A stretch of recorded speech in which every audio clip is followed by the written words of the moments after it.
मेरे पास में बहुत सारे बच्चों के कमेंट ये आए थे कि दीदी हमारे एग्ज़ाम नज़दीक हैं।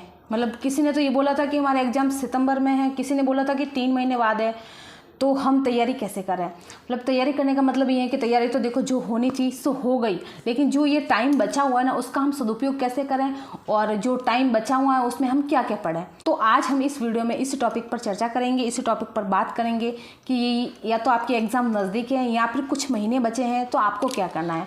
कुछ महीने से मतलब ये है कि अगर आपके देखो 5-6 महीने बचे हैं तो आपको टेंशन लेने की ज़रूरत ही नहीं है। जिस तरीके से पढ़ रहे हैं उसी तरीके से पढ़िए।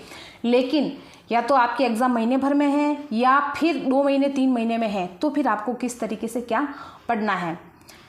तो मेरे पास में एक तो कमेंट ये आया था कि दीदी हमारे एग्ज़ाम जस्ट महीने भर बाद में है और हमने पढ़ा कुछ नहीं है, तो हमें क्या करना चाहिए। तो देखो मैं दोनों ही टॉपिक पर बात करूंगी कि अगर आपने कुछ पढ़ा भी नहीं है, मतलब कुछ से मतलब ये है कि कुछ तो पढ़ा है लेकिन उतना नहीं पढ़ा जितना उन्हें पढ़ना चाहिए था, तो वो तैयारी कैसे करें, वो क्या करें। एंड जिनकी तैयारी है, जिनकी तैयारी चल रही है और एग्ज़ाम नज़दीक हैं, उनको क्या करना है।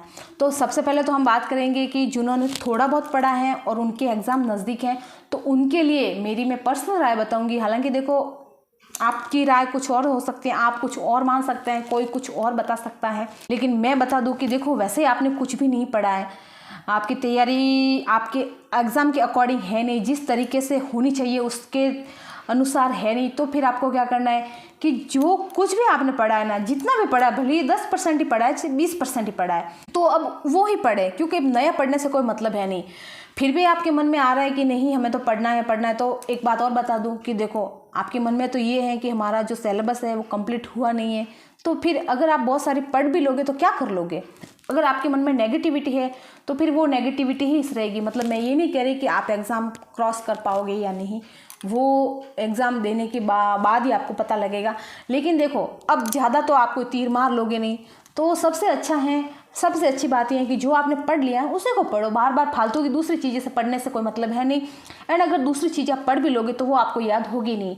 तो सबसे अच्छा ये है कि भले आपने 10% तैयारी की है, भले आपने 20% की है, बस उसी का रिवीजन करो। जो भी आपको आना है उसी में से आएगा। फिर दूसरा अगर कुछ आप पढ़ भी लोगे तो आपको वो भी याद नहीं होगा। एंड पहला जो आपने 10% 20% तैयारी कर रखी है वो भी, उससे भी आप छूट जाओगे। तो अच्छा है कि जो पढ़ा है उसी का रिवीजन कर लो। अगर आपकी किस्मत अच्छी होगी तो उसमें से ही जो सवाल बनने हैं वो बन जाएंगे, और रिवीजन करोगे तो जो पूछे जाएंगे उनका तो कम से कम ढंग से आप आंसर कर ही पाओगे। तो ये तो हो गई उनके लिए बात जिनकी तैयारी 10 से 20% है। अब दूसरा पॉइंट ये है कि जिनकी तैयारी अच्छी है लेकिन वो सेटिस्फाइड नहीं है कि उनकी अच्छे से रिवीजन हो पाया है या नहीं, उन्होंने अच्छे से पढ़ा है या नहीं, और एग्ज़ाम भी 3 महीने के अंदर अंदर है, तो फिर आपको क्या करना है।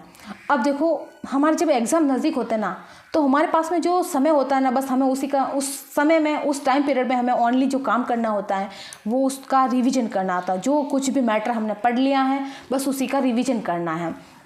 और जब हमारे एग्ज़ाम नज़दीक होते हैं ना, तो एक काम करने से हमेशा बचना चाहिए, नया कुछ भी नहीं पढ़ना है। जो पढ़ लिया बस पढ़ लिया, उसके अलावा नया चाहे आपको कोई बोल देना कि इस बुक में से सवाल बनेंगे, कहीं से बाहर नहीं आएंगे, कोई ऐसा भी बोल देना, तो भी आपको उस किताब की तरफ देखना भी नहीं है।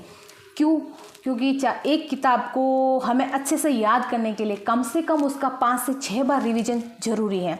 एंड अगर आपके एग्ज़ाम नज़दीक हैं तो ये चीज़ पॉसिबल नहीं है कि आप उस बुक का 5 से 6 बार रिवीजन कर पाओगे। तो उनके लिए भी मेरी यही एडवाइस है कि देखो सेटिस्फाइड रहिए, आप खुद के मन में पॉजिटिव रहिए कि आपने जो पढ़ा है इनफ है। क्योंकि घबराने से क्या होगा कि जो आप कुछ पढ़ रहे हो वो भी आपको याद नहीं होगा, और जो कुछ भी आपने पढ़ लिया है उसमें भी आपको कंफ्यूज हो जाओगे।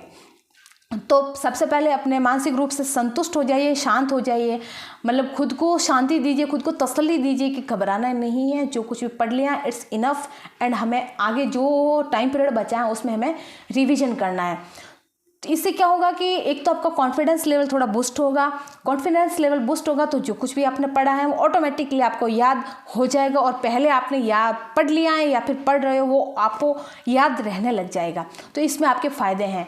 तो सबसे पहले तो आपको घबराना नहीं है, टेंशन नहीं लेनी है। आप ये मान के चलो कि जो होना है जो हो जाएगा, एंड जो होगा सो अच्छा होगा, तो ये बात समझानी है।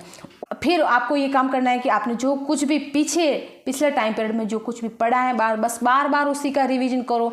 आपके पास में 2 महीने बचे हैं या 3 महीने बचे हैं, नई चीज़ें पढ़ने से बचिएगा। जो बचा पढ़ा हुआ था आपका, जो आपने पढ़ लिया है, उनके जो नोट्स हैं आपने बनाए होंगे, क्योंकि देखो नोट्स बनाना बहुत ही ज़रूरी है। हमारी सफलता में एक मोस्ट इम्पोर्टेंट पहलू है नोट्स, एंड दूसरा इम्पोर्टेंट पहलू है उन नोट्स का रिवीजन। तो आपने जो नोट्स बनाए हैं बस उन्हीं का बार बार रिवीजन करिए, क्योंकि देखो अगर आपके पास 70 से 80% आपने कवर कर लिया है, पढ़ लिया है, तो बस उसी को मजबूत करिए। फिर देखिएगा कि 20% अगर छूट गया है ना, तो कोई टेंशन वाली बात नहीं है। आप अगर उस 70 से 80% कोर्स का रिवीजन कर लोगे ना, तो आपका उसका ऑटोमेटिकली 100% हो जाएगा।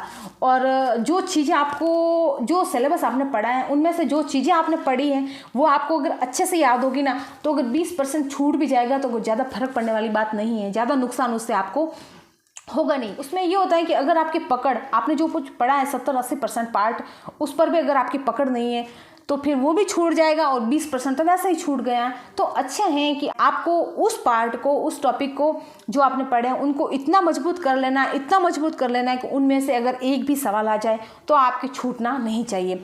अगर इतनी तैयारी आपने कर ली ना, तो आपको सिलेक्ट होने से कोई नहीं रोक सकता। पढ़ते रहिए, आगे बढ़ते रहिए, अपने और अपने माँ बाप की हर ख्वाहिश को पूरा करें, उनके हर सपने को पूरा करें, और साथ साथ में अपने सपनों का भी ध्यान रखें। इन्हीं शुभकामनाओं के साथ धन्यवाद, एंड ऐसे ही यूजफुल शैक्षिक वीडियो के लिए जुड़े रहिए मेरे साथ।